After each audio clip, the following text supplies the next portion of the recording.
El presidente Martín Vizcarra, que seguramente vive uno de sus días más aciagos, ha anunciado un mensaje a la nación, una presentación ante el país para las 7 de la noche.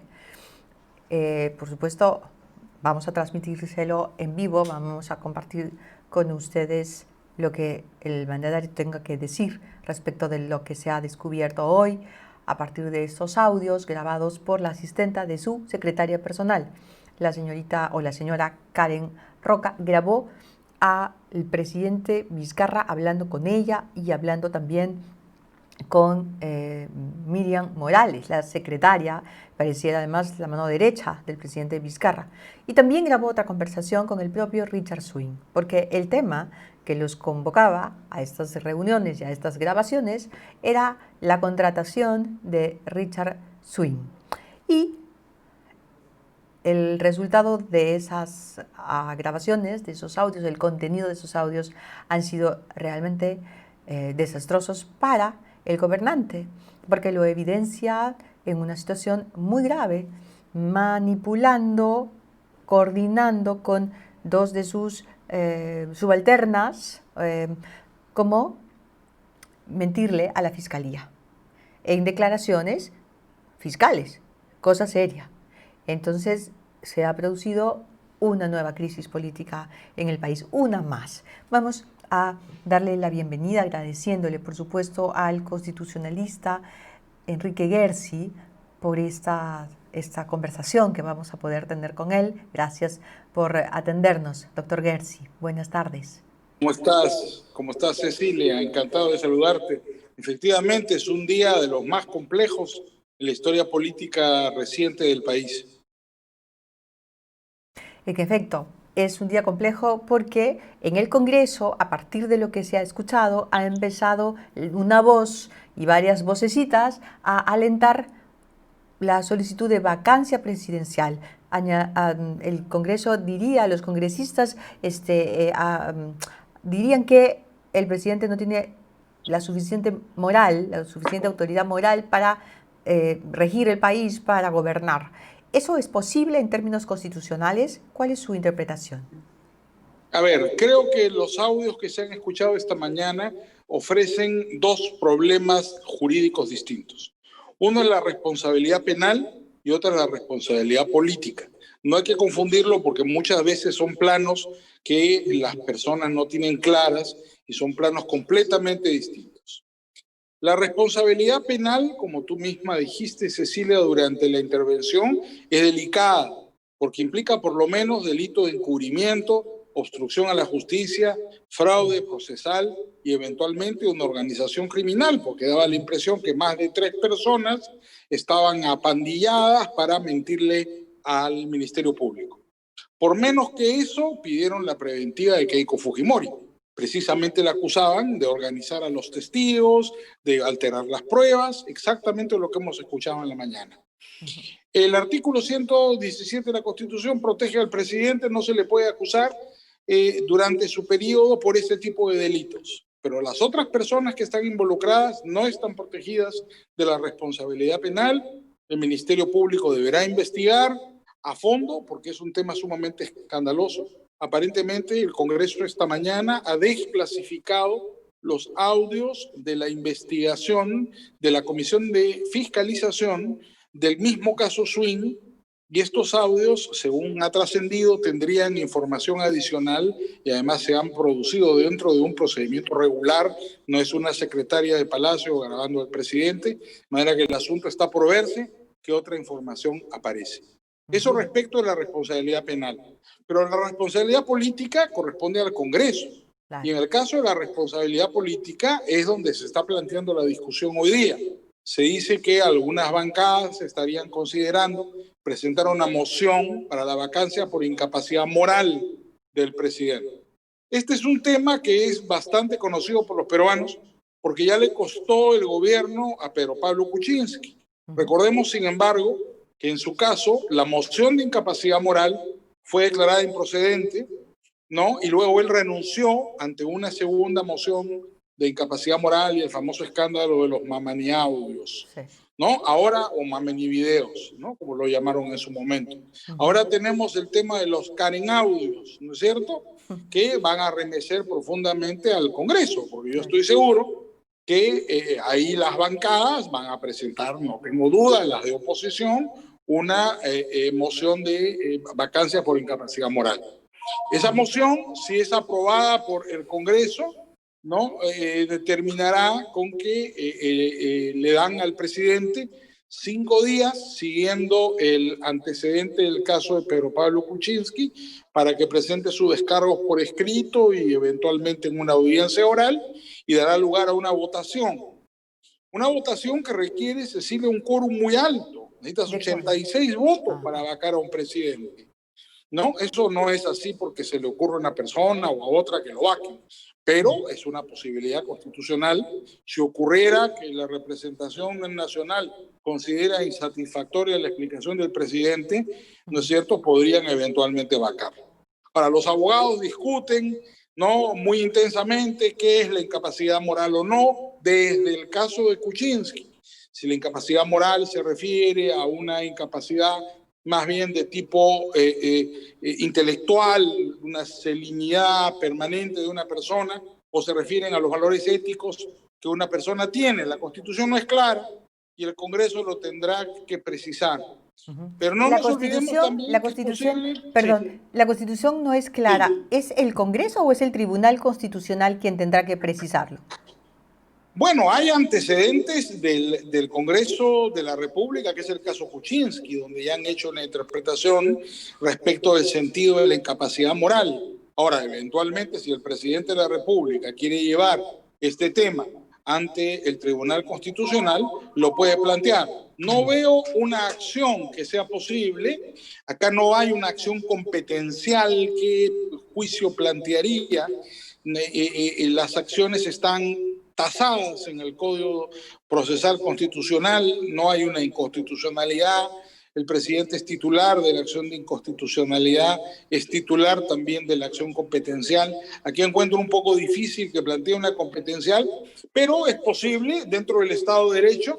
El presidente tiene una serie de elementos, pero esta no es una discusión jurídica, Cecilia, claro, como te decía. Claro, Esto es político. política. Lo es que el política. Perú quiere escuchar es una explicación de un presidente tratando de manipular testigos.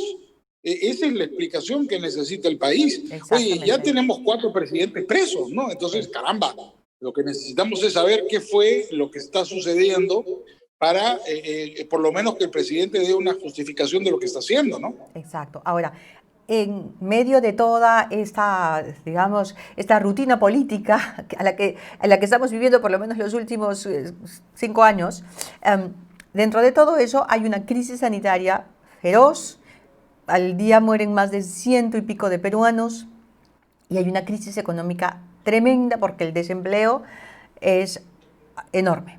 Y los peruanos, más allá de lo que los políticos traman y cuchichean y están confabulando o conspirando, los peruanos necesitamos salir adelante, necesitamos que el país funcione, que se reactive y que la salud nos sea devuelta. Entonces hay una suerte de discordia, porque ya no es una falta de concordancia, es una discordia entre los peruanos, dentro de los que yo me encuentro, bueno, que quiero un poco de tranquilidad y de paz para poder salir adelante, y este segmento de la política, los congresistas, este Congreso, sus mañas, sus antecedentes, y lo mismo en el Ejecutivo, el presidente y estas mañas y ahora estos antecedentes. Entonces, ¿cómo hacemos para combinar esto, para que haya una concordancia real? Sí, tal vez no sea posible una concordancia real, pero tu observación es impecable, Cecilia, y nos lleva a una situación sumamente trágica.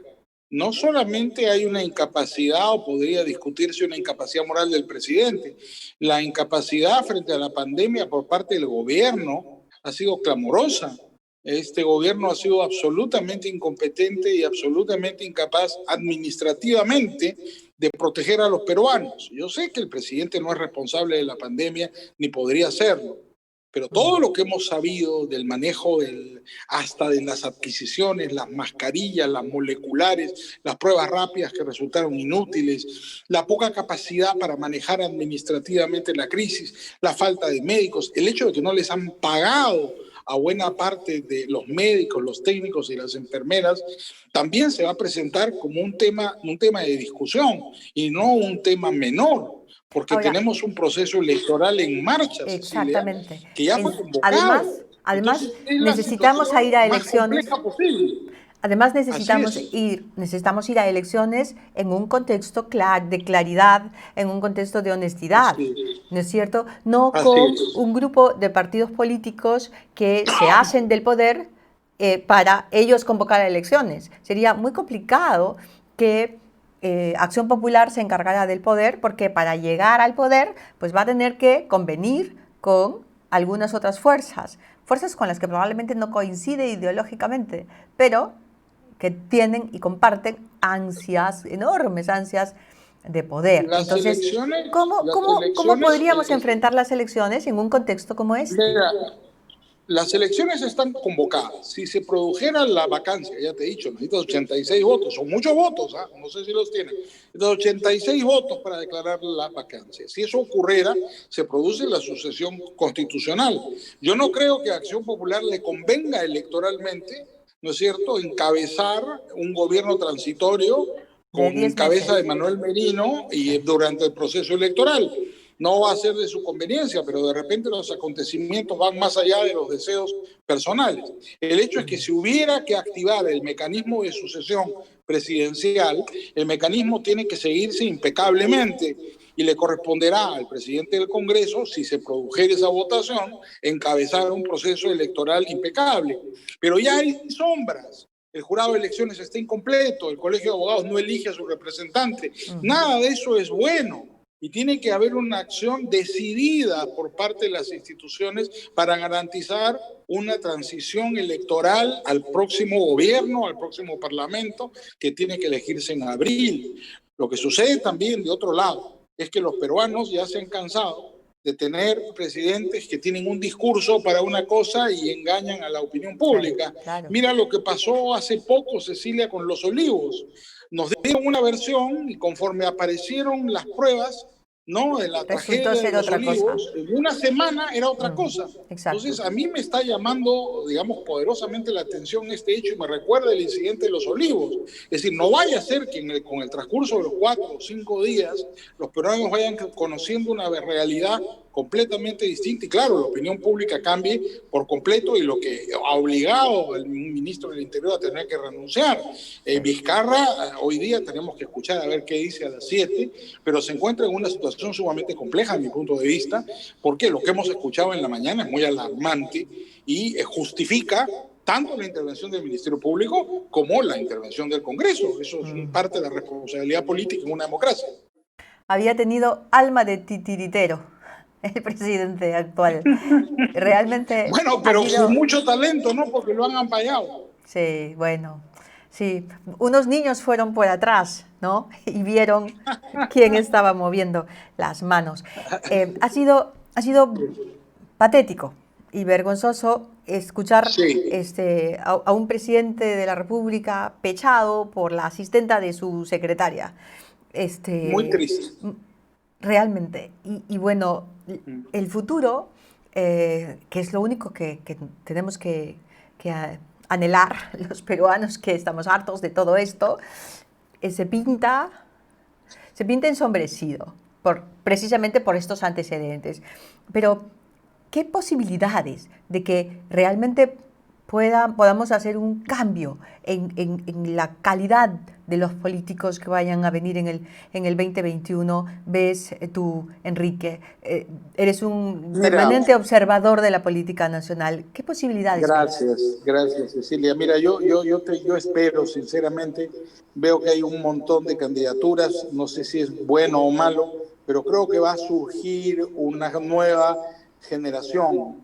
Ahí está Forsyth, que tiene un gran voluntarismo, ¿no es cierto? Encuentro Roque Benavides, yo sinceramente no me imaginé que un empresario de su importancia pudiera tener interés en la participación política, pero parece que se anima cada día más. Fernando Sillones, que es además un primo, de repente hacen un tándem juntos.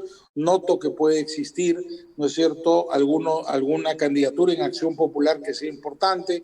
Ya conocimos la de Alfredo Barnechea, ellos van a dirimir en una interna si es Alfredo Barnechea, Raúl de Díez Canseco o algún otro del grupo más bien de izquierda de Mesías Guevara.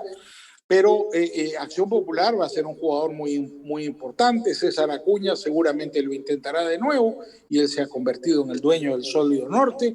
Yo creo que lo que vamos a tener es una nueva generación de políticos. Por supuesto, estarán los anteriores, Verónica Mendoza, y Keiko ya de alguna manera anunció anoche su candidatura, pero creo que el impacto de las grabaciones de hoy día van a ser imborrables durante toda la campaña.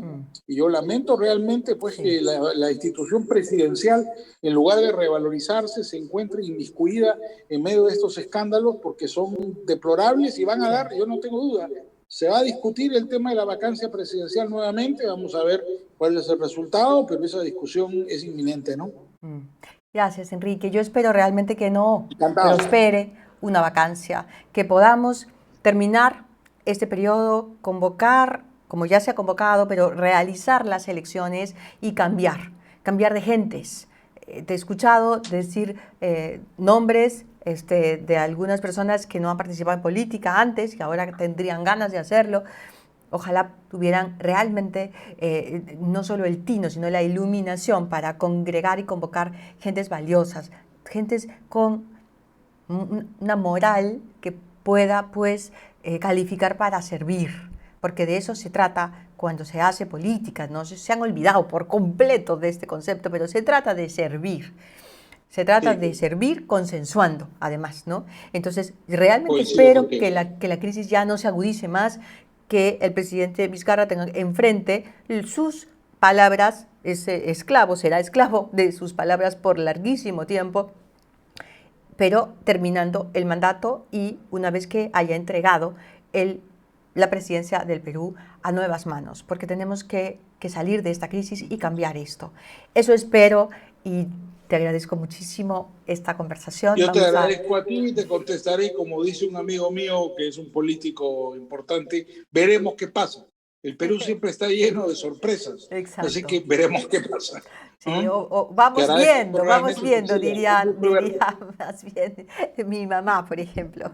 Vamos viendo. Bueno, tu mamá es sabia, vamos viendo. Sí, vamos viendo. Un gusto saludarte. Gracias, Chao. Enrique, muchas gracias. Buenas noches. Chao. Bueno, nosotros estamos en 15 minutos, va a hablar el presidente, esperemos que sea puntual, así es que la dejo para que pueda tomarse un cafecito y nos conectamos de nuevo a las 7 de la noche para ver qué explicaciones nos va a tener Martín Vizcarra, después de lo que le escuchamos decir esta mañana en el Congreso de la República a través de unos audios que grabó la asistenta de su secretaria, quien habla con él en esos audios, pechándolo más o menos, arrinconándolo más o menos. Algo realmente patético para la política peruana. Vamos a volver entonces en unos minutos. Gracias.